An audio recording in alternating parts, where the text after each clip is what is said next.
আসসালামু আলাইকুম। আজকে আমি নেহারি রান্না করব। তো এর জন্য লাগবে আমাদের গরুর পা। এখানে আমি 2টা মতো গরুর পা নিয়েছি। এটাকে আমি ধুয়ে পরিষ্কার করে নিয়েছি। তো রান্নাটা করব আমি প্রেসার কুকারে। প্রেসার কুকারের মধ্যে আমি পরিমাণ মতো তেল দিয়ে দিব। এবার আমি এর মধ্যে হাফ কাপ পেঁয়াজ কুচি দিব আর স্বাদ মতো লবণ দিব, দিয়ে এটা আমি বাদামি করে ভেজে নিব। এটা যখন বাদামি করে ভাজা হবে তখন এর মধ্যে আমি 1.5 টেবিল চামচ আদা বাটা, 1.5 টেবিল চামচ রসুন বাটা দিয়ে একটু ভেজে নিব। এটা যখন একটু ভাজা হবে তখন এর মধ্যে আমি 1.5 চা চামচ জিরা বাটা দিয়ে দিব। জিরা বাটা দিয়ে আমি আরেকটু ভাজা ভাজা করে নিব। তো এটা যখন ভাজা হয়ে যাবে তখন তার মধ্যে আমি স্বাদ মতো মরিচের গুঁড়া, পরিমাণ মতো হলুদের গুঁড়া, মরিচ আপনারা যে যেরকম খান ওরভাবেই দিবেন, দিয়ে একটু নেড়ে চেড়ে এবার এর মধ্যে আমি 2 চা চামচ ধনিয়ার গুঁড়া অ্যাড করে দিব। ধনিয়ার গুঁড়া দিয়ে আমি সামান্য একটু পানি দিয়ে মশলাটাকে সুন্দর করে কষিয়ে নিব, মশলা ছেড়ে উপরে তেল উঠে আসা পর্যন্ত।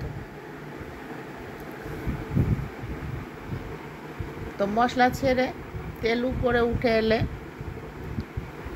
এর মধ্যে আমি গরুর পাগুলি দিয়ে দিব, আর দিব আমি কিছু আস্ত গরম মশলা, এলাচ, লং, দারচিনি।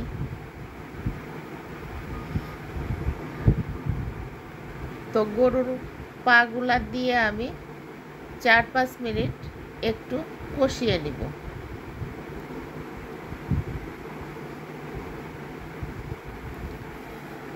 এই গরুর পা অনেকেই আছে 2-3 দিন ধরে জাল দিয়ে দিয়ে রান্না করে, কিন্তু আপনারা অত ঝামেলায় না গিয়ে সরাসরি এভাবে প্রেসার কুকারে রান্না করতে পারেন। প্রেসার কুকারে রান্না করলে একদম সফট হয়, একবারে হাড় সহ নরম হয়ে যায়, খেতে খুবই মজা হয়। হাড়গুলাও দাঁত দিয়ে ভাঙা যায়। তো 4-5 মিনিট কষিয়ে আমি পরিমাণ মতো পানি দিয়ে প্রেসার কুকারের ঢাকনাটা আটকিয়ে দিব। আটকিয়ে দিয়ে আমি প্রায় 40-45 মিনিট রান্না করব। তো 40-45 মিনিট পরে আমি ঢাকনাটা খুলে দেখলাম আমার গরুর পা একদম সুন্দরভাবে সেদ্ধ হয়ে গেছে, একবারে সফট হয়ে গেছে। এবার এর মধ্যে আমি 1 চা চামচ গরম মশলার গুঁড়া অ্যাড করে দিয়ে অন্য একটি পাত্রে ঢেলে নিব।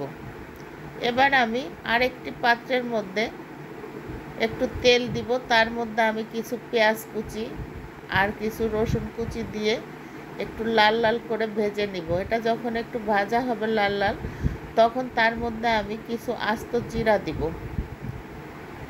দিয়ে আমি নেহারিতে বাগার দিব। তো একবার এভাবে আপনারা বাগার দিয়ে নেহারি রান্না করে খেয়ে দেখবেন, খেতে কিন্তু অসম্ভব মজা হয়। তো আমার রান্না কমপ্লিট হয়ে গেছে। তো এবার রুটি, পরোটা যে কোনো কিছুর সাথেই পরিবেশন করতে পারবেন। তো আসছে কুরবানির ঈদে, এভাবে একবার আপনারা রান্না করে খেয়ে দেখবেন, আশা করি ভালো লাগবে। তো ধন্যবাদ সকলকে সাথে থাকার জন্য। আল্লাহ হাফেজ।